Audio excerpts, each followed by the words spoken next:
A paz do Senhor a todos. Aqui quem vos fala é o irmão Pablo. Mais um domingo nós estamos fazendo esse estudo nesta plataforma YouTube. E hoje é uma data especial. Hoje é domingo de Páscoa. Nós tivemos aí uma semana importante para a cristandade, que é a Semana Santa, e hoje é o domingo de Páscoa. Por causa disso, nós iremos estudar a Páscoa judaica e a Páscoa cristã. Elas, ambas, existem na Bíblia. Uma, no caso, a Páscoa cristã, é a ressignificação da outra, no caso, a Páscoa judaica. Então, vamos ao nosso estudo.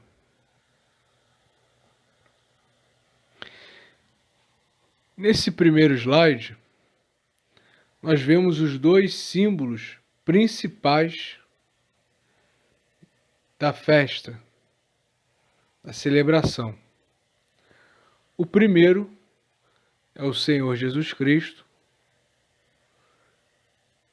Nessa pintura, ele está carregando a cruz, porque é justamente o que se faz menção nessa época. Se nós pensarmos no caminho pascal, prisão, morte, ressurreição e ascensão. Então, no caso aí, o Senhor Jesus está com a cruz a caminho do Gólgota para ser crucificado. Ali aquele caminho, a via dolorosa.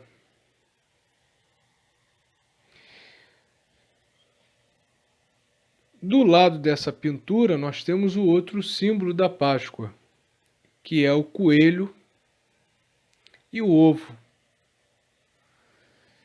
O coelho sempre atrelado ao ovo. Então, existe uma cultura que foi importada por nós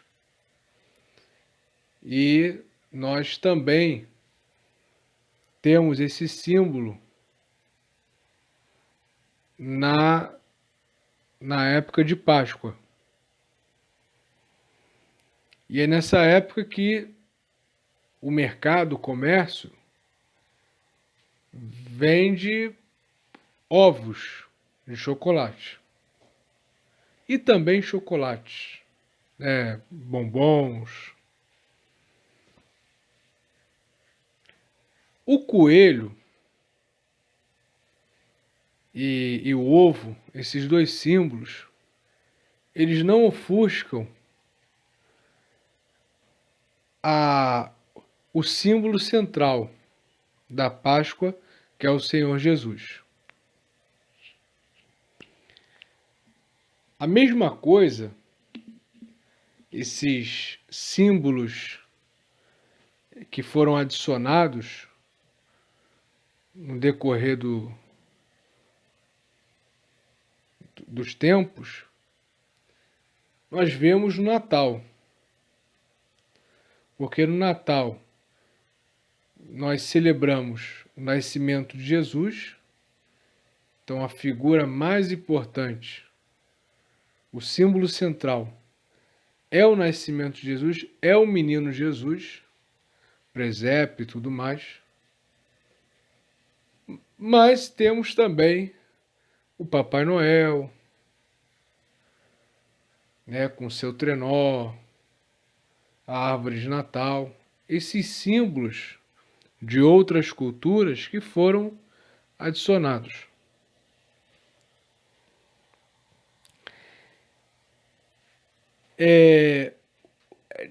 De certo que o comércio está sempre de forma massiva anunciando, apresentando esses símbolos para poder vender, né?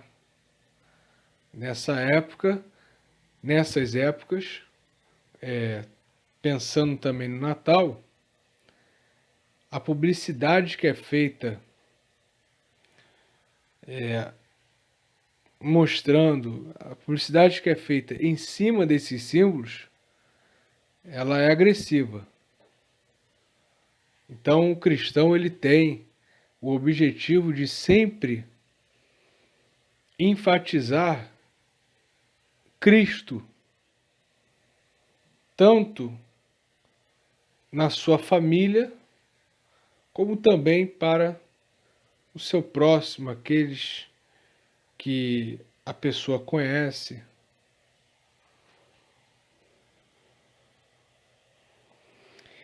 E aí vem a pergunta: o que é a Páscoa?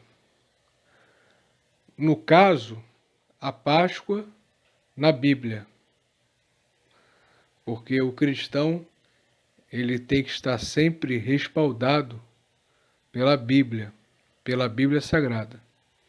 Por isso enfatizamos sempre a necessidade do cristão ler a Bíblia toda, para conhecer o livro que é considerado a autoridade da Igreja de Cristo, porque ali nós temos acesso às palavras do Senhor Jesus e de seus apóstolos.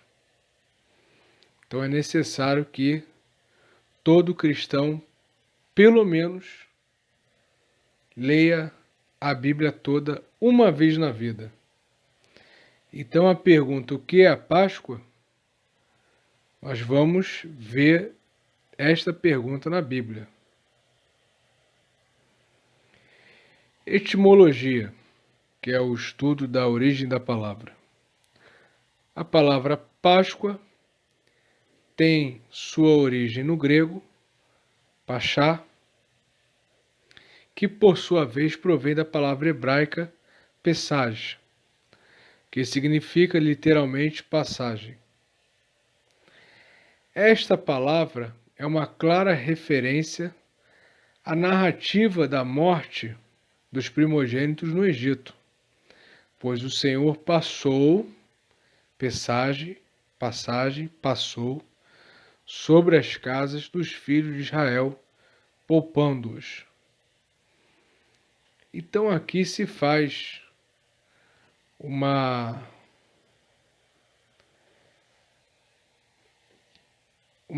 aqui se dá uma explicação do nome e nós já vemos neste primeiro momento que a palavra Páscoa ela está ligada a um evento do Antigo Testamento, que é a morte dos primogênitos no Egito, a 10ª praga lançada por Deus para que Faraó libertasse o povo hebreu da servidão.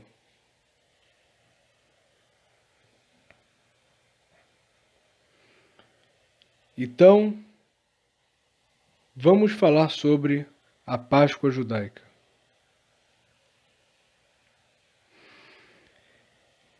Aí eu coloquei a foto do filme Os 10 Mandamentos, de 1956.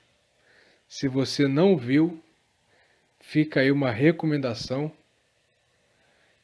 principalmente para esse momento que nós estamos vivendo, que é a Páscoa, já que esse filme tem nele a Páscoa judaica. O momento ali da 10ª praga e a instituição ali feita por Moisés, através da orientação de Javé, do Senhor Deus de Israel. Um filme que é um clássico, na indústria cinematográfica. Quem atua como Moisés é Charlton Heston. Também fez Ben-Hur e outros filmes. Nessa imagem, nós vemos a ordem de Deus para o povo hebreu, o povo que estava escravizado no Egito. Deus pede para que se matasse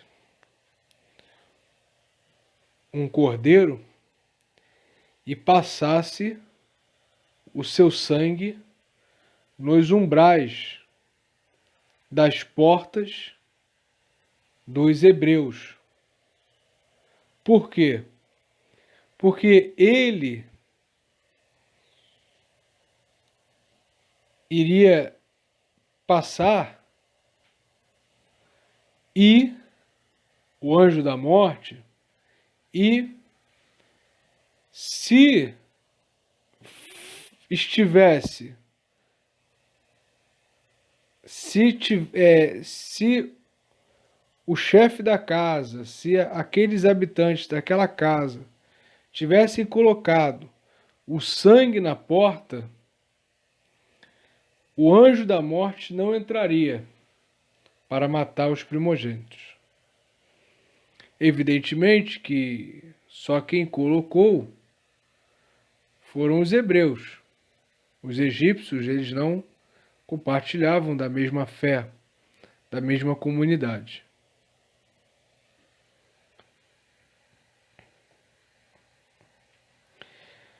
Outra cena do mesmo filme é o filho de Ramsés, faraó da época, ele doente, ele tinha adoecido e estava ali prestes a morrer. Na cena posterior, logo após essa cena, ele já aparece morto. Ramsés fala com Moisés, permite que o povo seja liberado e a rainha entra com o seu filho nos braços. Então, no filme aparece que Deus não poupou nem o filho de Faraó. Na verdade, Faraó sofreu para que houvesse a libertação do povo. Foi a 10ª praga. Antes dessa praga, Deus já tinha mandado outras pragas. E nessa época, nós temos que lembrar que os primogênitos, eles são peças fundamentais para a sociedade. Porque os filhos primogênitos, eles assumiam as funções principais da sociedade. Então, as 10 pragas, elas destruíram a nação, o império do Egito, na questão religiosa, porque os egípcios viram que o Deus de Israel era melhor que o Deus, que os deuses deles, porque eles eram politeístas. E também teve uma crise no âmbito social e político, econômico, né? Inclusive por causa da morte dos primogênitos, que seriam os futuros generais, os futuros políticos, os futuros, o filho de Ramsés, o futuro faraó.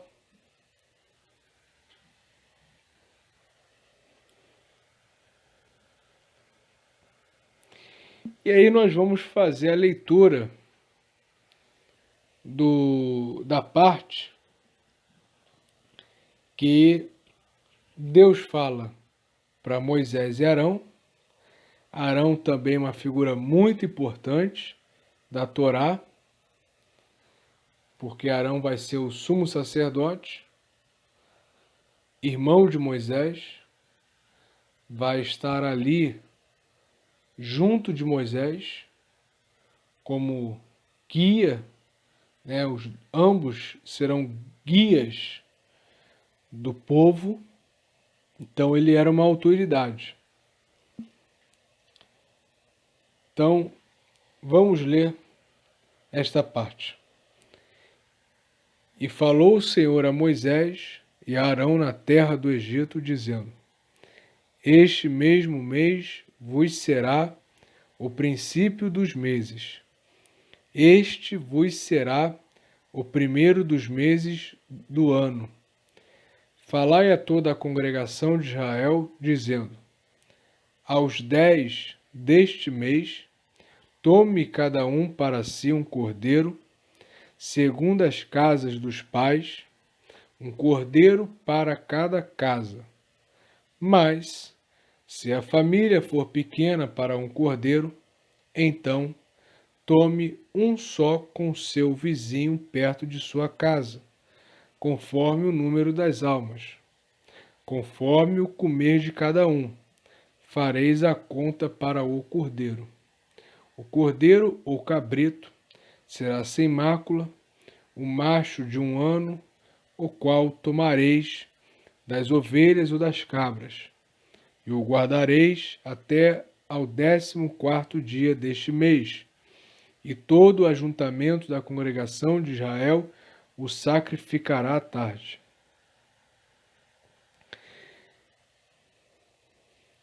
E tomarão do sangue e poloão em ambas as ombreiras e na verga da porta, nas casas em que o comerem. E naquela noite comerão a carne assada no fogo, com pães asmos, com ervas amargosas, a comerão. Não comereis dele nada cru, nem cozido em água, senão assado ao fogo, a cabeça com os pés e com a fressura. E nada dele deixareis até pela manhã, mas o que dele ficar até pela manhã, queimareis no fogo. Assim, pois, o comereis, os vossos lombos cingidos, os vossos sapatos nos pés, e o vosso cajado na mão, e o comereis apressadamente. Esta é a Páscoa do Senhor. E eu passarei pela terra do Egito esta noite, e ferirei todo primogênito na terra do Egito, desde os homens até os animais, e sobre todos os deuses do Egito farei juízos. Eu sou o Senhor. E aquele sangue vos será por sinal nas casas em que estiverdes. Vendo eu sangue, passarei por cima de vós, e não haverá entre vós praga de mortandade, quando eu ferir a terra do Egito. Amém. Então, no versículo 11, nós vemos aí a palavra, a expressão Páscoa do Senhor. E no versículo 13, nós vemos na segunda parte, depois do ponto e vírgula: Vendo eu sangue, passarei por cima de vós. Isso é Páscoa, Pessage. Passar por vós. Passarei por cima de vós. Passagem. E no versículo 7 tem a orientação para colocar o sangue nas ombreiras e na verga da porta, na entrada, para ser a identificação. E diz que aquele animal deveria ser comido. E o povo, além de comer aquele animal, comeria pães asmos, né, sem fermento, e ervas amargosas, que lembram o tempo de escravidão. E eles deveriam que comer prontos. No versículo 11, assim, pois, o comereis, os vossos lombos cingidos, os vossos sapatos nos pés e o vosso cajado na mão, e o comereis apressadamente. Ou seja, ali já era a libertação do povo. Então, eles tinham que comer prontos, arrumados para sair do Egito, daquela terra de escravidão.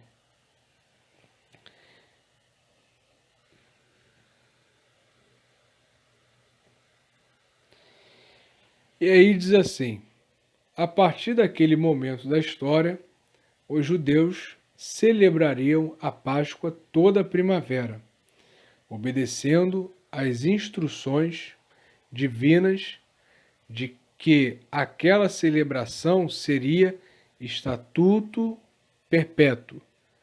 Versículo 14 desse texto que nós lemos.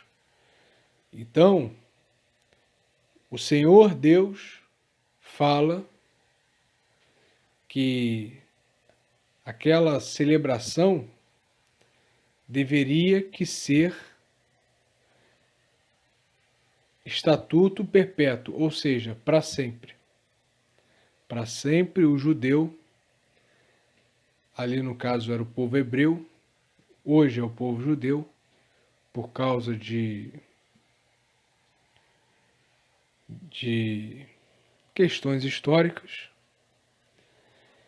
o povo judeu deveria que lembrar, e até hoje o judeu lembra, desta época. Existe até um ensinamento que o pai ele passa para o filho, para os filhos, que eles não podem ter nenhum preconceito com relação ao estrangeiro, ao imigrante, porque eles foram estrangeiros, estranhos, numa terra. Então, eles nunca poderiam ter preconceito, escravizar o estrangeiro, o imigrante.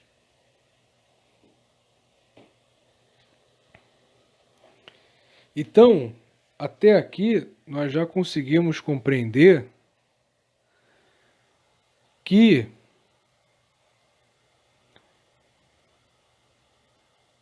a Páscoa ela vai ser um elemento muito forte para o judeu.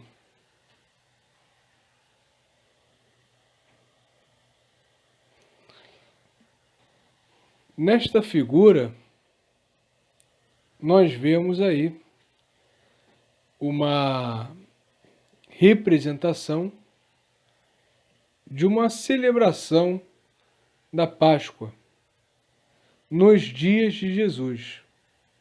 Então, quando Jesus estava na terra como homem,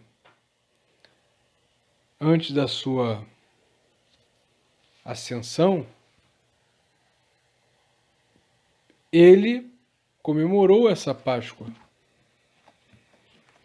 E os judeus comemoravam desta maneira, como está representado aí nesta figura.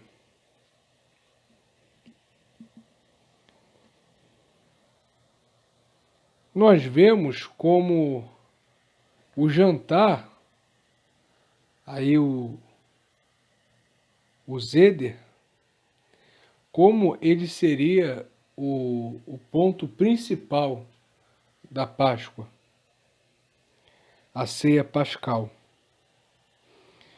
Porque os judeus eles comiam, os hebreus, posteriormente os judeus, comiam cordeiro, as ervas amargas, o pão ázimo, que é o pão não fermentado,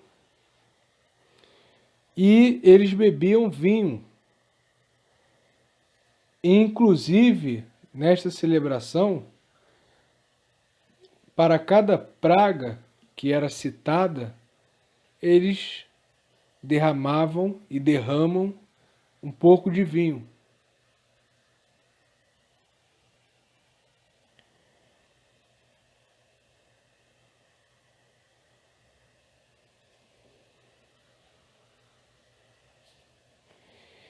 O que acontece antes da Páscoa judaica na casa de uma família judia? Antes da Páscoa judaica, toda a casa é limpa. As mobílias são movidas de lugar em busca por migalhas de pão. O que é proibido na casa durante a Páscoa judaica. Até as paredes são limpas. Há um jogo que o pai brinca com as crianças para encorajá-las a participar e encontrar as migalhas de pão. O pai usa uma colher como pá de lixo, uma pena como vassoura e uma lamparina para procurar as migalhas. O pão, conhecido como chometz, que é um tipo de pão, nós vamos ver um outro pão, é vendido a um gentio no período da Páscoa judaica. Bolos ou biscoitos não podem ser comidos durante o período da Páscoa. Então, isso aí é uma descrição da preparação.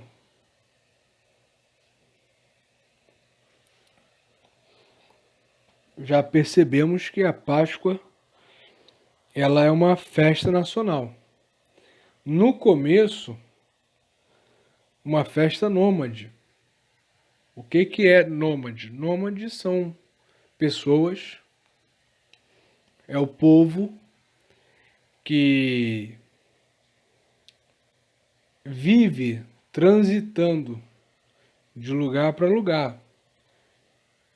Eles não se fixam num lugar. Porque lá no começo da história da humanidade, os povos, as comunidades eram nômades, não se fixavam, até que teve um determinado tempo que se estabeleceram no lugar e ali começou o sedentarismo, que é você se estabelecer, você usar aquela terra para agricultura. Aí, com o tempo, foram fazendo edificações. Então, nesta época, o povo ele sai do Egito, o povo hebreu, e não tem uma terra para se fixar. Deus havia prometido uma terra para os patriarcas, Abraão, Isaque e Jacó. E aí, eles vão a caminho desta terra. Então, nesta época, enquanto eles estão peregrinando no deserto, a Páscoa judaica é uma Páscoa nômade, Como o templo também não existia, era o tabernáculo, que desmontava e montava em outro lugar. Quando eles se fixam, vai haver o templo, a Páscoa vai virar uma festa nacional, tá ok?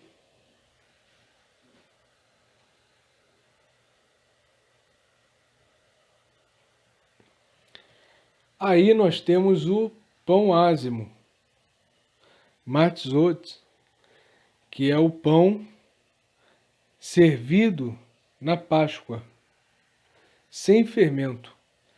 É um pão crocante, sem fermento.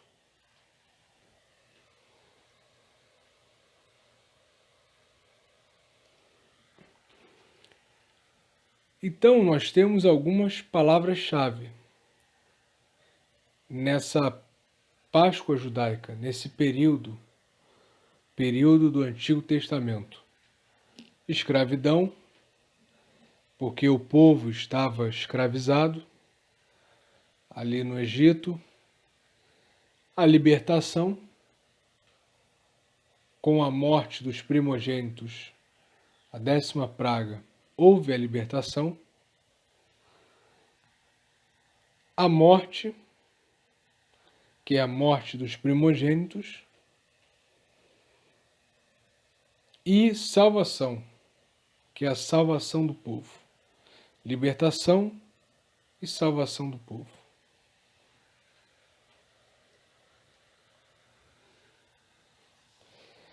Agora nós vamos ver a Páscoa cristã, que seria a nossa realidade. Seria o que vivemos hoje.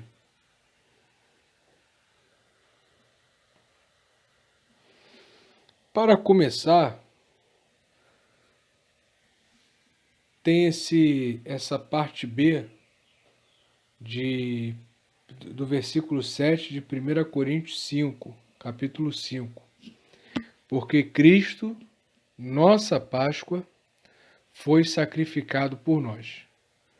Então, o apóstolo Paulo declara que a nossa Páscoa é Cristo. E aí tem a palavra sacrificado, né? Cristo, ele muitas vezes é o Cordeiro. A Bíblia relata que Cristo, de forma simbólica, ele é o Cordeiro. Ele diz lá em Isaías 53, né? Então,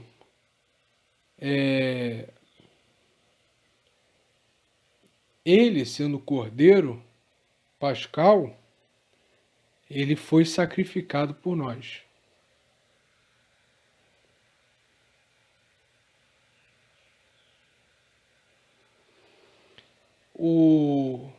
Esse teólogo, Urbanus Illes, ele fala o seguinte: a Páscoa cristã celebra a nova e definitiva aliança de Deus com os homens, aliança no seu sangue. Foi na última Páscoa, que celebrou com os discípulos em recordação da antiga aliança, que Jesus instituiu a nova aliança. Em lugar do cordeiro imolado e comido na ceia pascal judaica, Jesus se fez um novo cordeiro, imolado pela libertação da humanidade inteira. Com a vitória de Jesus sobre a morte, pela ressurreição, a Páscoa dos judeus é substituída, ela é ressignificada pela Páscoa de Cristo, a nova Páscoa. Então nós vemos aí que o autor ele faz uma conexão da antiga Páscoa, que ele vai denominar Antiga Aliança, e a nova Páscoa, que é a nova aliança. Então, se antes tinha um cordeiro que era imolado e comido na ceia pascal, agora tivemos um novo cordeiro que foi imolado pela libertação da humanidade. Se antes o cordeiro foi sacrificado, o seu sangue foi passado nas portas, né, nas ombreiras, e isso teve como consequência a libertação do povo da escravidão do Egito. Agora um novo cordeiro foi imolado, o seu sangue foi passado nas ombreiras da cruz para a nossa libertação da escravidão do pecado.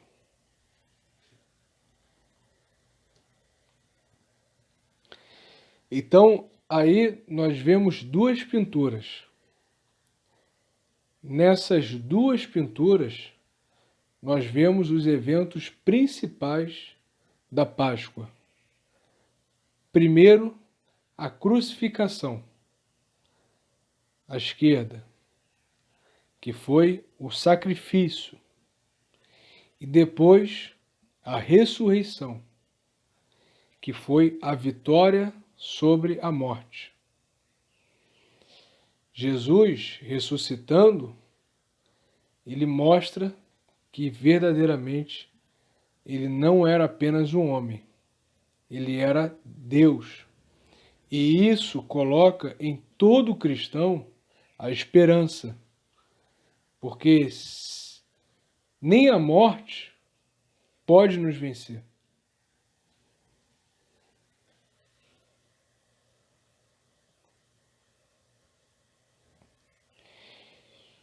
Palavras-chave. Então, em contraste com aquelas outras, nós temos a escravidão do pecado, a escravidão da humanidade, a libertação do mal por causa do ato de Jesus, a morte vencida na cruz do Calvário e a salvação da alma de todos que creem. Todos que creem, aqueles que creem, têm suas almas salvas pelo ato redentor de Cristo na cruz.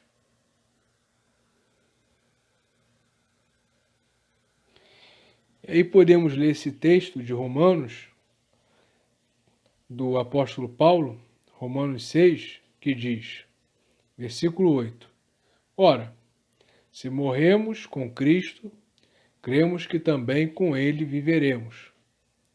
Versículo 9: Pois sabemos que, tendo sido ressuscitado dos mortos, Cristo não pode morrer outra vez. A morte não tem mais domínio sobre ele. Porque morrendo, ele morreu para o pecado uma vez por todas, mas vivendo, vive para Deus. Da mesma forma, considerem-se mortos para o pecado, mas vivos para Deus em Cristo Jesus. Então, Cristo morreu, mas viveu. No versículo 8, se morremos com Cristo, cremos que também com ele viveremos. E se ele ressuscitou, a morte não tem mais poder, domínio sobre ele. Então, nós temos que nos considerar, versículo 11, mortos para o pecado, e vivos para Deus em Cristo, porque é através de Cristo. Nós somos salvos em Cristo Jesus.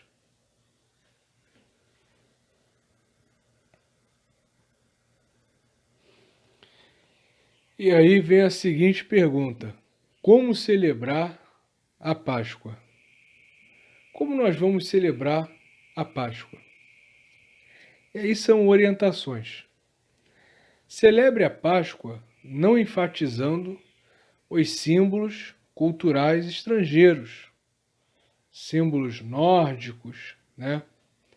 Coelho, ovos e chocolate. Mas sim a sua fé em Cristo Jesus. Enfatize a essência da festa, o caminho pascual: paixão, morte, ressurreição e ascensão, realizado por Jesus para a salvação da humanidade. Então você vai enfatizar isso no seu coração, no seu interior, mas também na sua casa, com a sua família. E todos aqueles que entrarem nesse assunto com você, neste período, você deve falar da importância de Jesus ter morrido e o significado da sua ressurreição, que é o poder sobre a morte, né? Ele era Deus. Ore e agradeça a Deus pelo seu ato de amor. Então, ore e tenha gratidão por este ato de amor, que foi a entregar o seu filho para nos salvar. E leia Isaías 53 com sua família, a profecia messiânica, uma das mais importantes, mais conhecidas que temos na cristandade. Por fim, uma frase do nosso grande reformador Martinho Lutero, nosso irmão: viva como se Cristo tivesse sido crucificado ontem, houvesse ressuscitado hoje e fosse voltar amanhã. Ou seja, viva como se o ato de redenção tivesse acontecido no presente, né, bem perto, e esperando a sua volta. Não viva disperso, né? Pensando que você vai chegar até os 80, 90 anos. Às vezes você nem consiga chegar. A morte pode chegar amanhã e, de fato, se você estiver em Deus, você irá vencer a morte. Porque Jesus disse: aquele que crê em mim, ainda que morra, viverá. Ainda que esteja morto, viverá. Ok? Então, boa Páscoa para todos. Que Deus nos abençoe nessa data muito importante, tão importante para nós. Amém? Boa Páscoa para todos, vocês e suas famílias. Um abraço.